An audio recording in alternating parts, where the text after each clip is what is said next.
After an exciting weekend, Monday morning's hot topic, Ricardo Pepi scored a hat trick. Is he United States men's national team hands down number one now?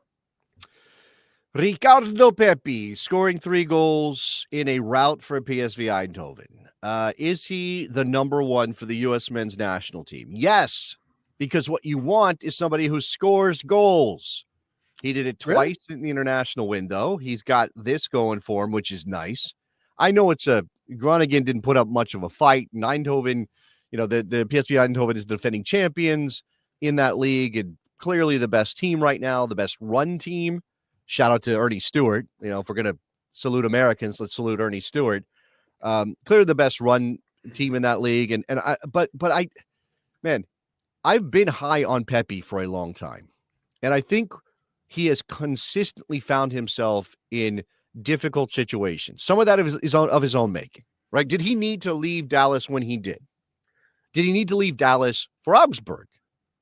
No, right? That proved and if we said it at the time, like I know there was the David Blitzer connection, like, oh, this is, and you might hear the guy that I work with on the radio in the afternoons on Sirius XMFC say things like, oh, this was sort of to massage the situation as David Blitzer helped take over RSL when we went through that ownership change, when Deloy Hansen got himself in big trouble for being a racist, sexist jerkhead.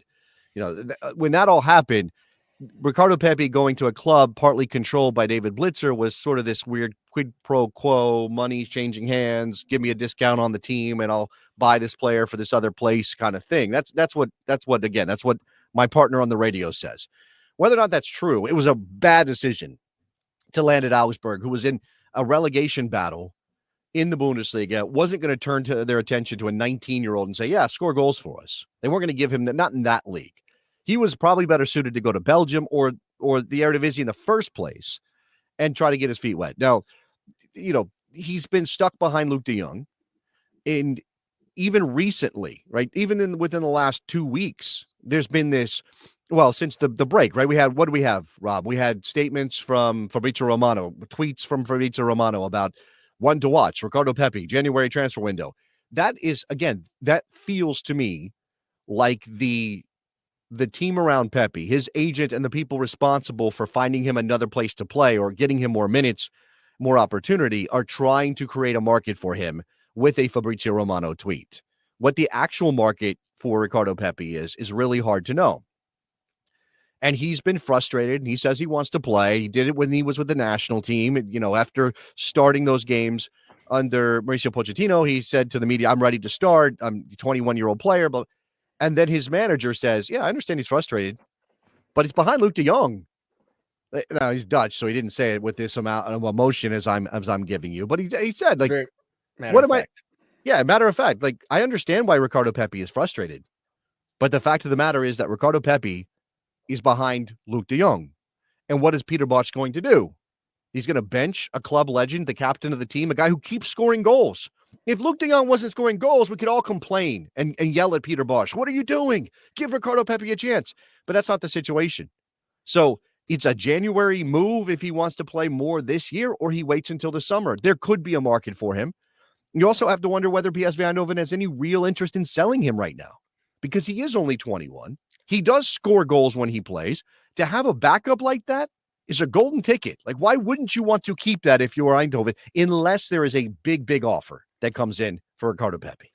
After his weekend hat trick against Groningen, Ricardo Pepi now PSV Eindhoven's leading scorer, overtaking Luuk de Jong. So a little bit more for the manager to consider. And the goals he scored, good variety. His first goal, I was pretty impressed by. He gets the ball on the right, drives hard into the box, and a nice little lofted finish into the opposite side. Yeah. That was pretty impressive. Second goal, good first touch, right-footed finish. And then the third, beautiful cross where he, borderline unmarked header. Nice finish. Yeah. Look, he showed off multiple ways to finish. Again, I think Groningen did not put up much resistance. There were other chances that Ricardo Pepi didn't take. He could have had 4 or 5 in this game, right? And again, with the way the scoreline, when you're like, if you hear, let's say you didn't know what the score was, and you hear Ricardo Pepi scored a hat trick for Eindhoven, you might be going like, oh, that's great. That's incredible. And yes, you'd still be right, but you look at the scoreline, you go 5-0, and then you look at the numbers and you go, oh, 26 shots, 9 big chances created, 9 big chances created by PSV Eindhoven in this game. This was a rout from beginning to end. And of course, your center forward should get chances. Now, again, he converted 3. Not trying to take this away from him. But the context of this is he got a start against Groningen because Peter Bosch knew he could start his backup striker and not lose much. And Luke de Jong was carrying an injury, a small one, that probably isn't going to keep him out long term. So you get to rest your number one center forward, play the kid, get him some goals and some confidence. What's going to happen? Is it going to go right back to the old situation? As soon as Luke de Jong is healthy, he'll start again. So I don't know. I don't know what we should be rooting for here, but I do think that it's pretty clear that as long as he's getting a little bit of time and scoring goals at this level, when Balogun is hurt, not scoring, when Sargent is hurt, not scoring, when Brendan Vasquez is not scoring, who am I missing? Anybody else? Haji Wright? Haji Wright is not a center forward, so Ricardo Pepi is the guy. Looking at the table, PSV Eindhoven is kind of bossing it this far. They only have a 5-point lead, and they've played an extra game, but their goal difference is absolutely insane. After 13 games, they have a plus 36 goal difference. They've scored 45 goals in 13 games. Yeah, it says something about their quality across the team, and obviously about the league right now. Their goal difference is the same as their point total. 36 points through 13 games, 36 goal difference plus goal difference, 45 goals scored, 9 conceded. Yeah, they, like I said, best run team in Holland, best team in Holland, period. Obviously, Pepi is benefiting from. I would rather him be playing there and getting goals, even as a backup in limited minutes, than be frustrated. It is also worth pointing out that he is already, I think, with these goals and the minutes he's played, he's already ahead of last year's pace for the full season at halfway through. So you might think, oh, he's not playing enough. He's playing double the minutes through half the year that he played at this point last season. It was a fantastic improvement, step in the right direction. And if he gets more and more playing time, hopefully his goal total is doubled as well. Other Americans abroad, I thought this was going to be a marquee game of the weekend. It did not turn out to be so. In Italy, AC Milan versus Juventus, potentially 4 Americans at least on display. Yeah. Didn't turn out that way. Weah came on with 10 minutes to go. Pulisic on the bench came on with 20 minutes to go. To be fair, he was the first off the bench, but Milan versus Juventus ended 0-0. Yeah, I mean, look, should we be? Look, we can be mad, right? Fonseca, what the hell, man? We were really looking forward to this game. What the hell? Why is Christian Pulisic not in the start? I know you started Yunus Musa. Thank you for that. I do like that. That's very nice of you. Thank you. But Christian Pulisic's not starting. What the hell? Against Juve? What's going on there? And then, obviously, on the other side, we thought maybe with the injury to Vlahovic that Tim Weah was the guy that Thiago Motta was going to turn to. He starts Coop Miners instead. And no, come on. What's going on, Thiago Motta? We want to see our guys on the field. We want to see all 4 Americans in the starting lineup. I think you owe, I don't know why you owe us that. I think you owe us that because reasons, because I want it. That's a very good way to paint this through our lens. I mean, for our show, I mean, covering the world's favorite game from everyone's favorite country. I mean, he should be thinking about us over here doing our show when he's picking his team over there. Clearly, this was a cagey affair, right? Like maybe we shouldn't be too worried about it considering the way it turned out. Expected goal numbers, less than half an expected goal for both teams. That tells you there just wasn't a lot going on attacking wise. Milan created 0 big chances. Juve created 2.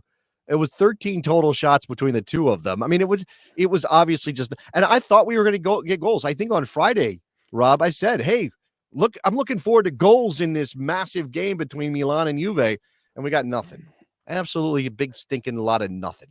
I mean, Juventus completed 456 passes. I mean, for people who love a good pass, this game could have been for them. And the 7th versus 6th place matchup provides no change, so it's still Juventus 6th, Milan 7th. You have to be a tactics Serie A Catenaccio level sicko, to care about, to be like, oh, that's a great match, 0-0.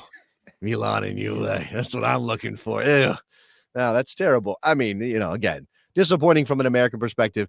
We have no reason to think that those guys. I mean, look, good to see Yunus Musa after having elevated himself into the plan for Fonseca after that great performance at the Bernabeu, get a chance to start in a massive game against Juve. Yeah, as you said, not where these teams want to be in terms of the standings, and I do think they have some work to do. Things are very, very tight in Italy at this point. I mean, although Milan has the gap, I mean, it's 6 and 7, and Milan has a game in hand because they had the game rained out against Bologna. But they're 6 points back at Juve. They had a chance here to close that gap. They haven't done it. Juve in 6th, but they're only 4 points off the top. So that 1 through 6 battle is really intense right now. Another American abroad, Anthony Robinson played the full match for Fulham. We're not talking about that. Not the result. You bleed No. cottages when you We're cut not. your finger. Cottages pour out of your No. bloodstream. No, I want none of that. We're not talking. I don't know what happened. I don't recognize that result as legitimate. We're not going into why Fulham lost to Wolves. Nope. No, not doing it. And then another small note, Aiden Morris injured over the weekend too. Yeah, disappointing that. He wasn't completely fit for Pochettino, right? That was part of the thing during the international break. So clearly, maybe just a little too much football for Aiden Morris. You make that move to England after having played a lot of soccer in MLS the last couple of years. I think he'll be back. Hopefully he'll be fully fit in the near future. All right. Like and subscribe the Morning Kick Around YouTube channel. We're ticking our way towards 400 subscribers. Be the next to do it, or tell your friend, family, foe, acquaintance, whoever. Get this MK Ultra group fired up. Get those subscriptions in, and then follow us on social media. Kick Around on X and Instagram.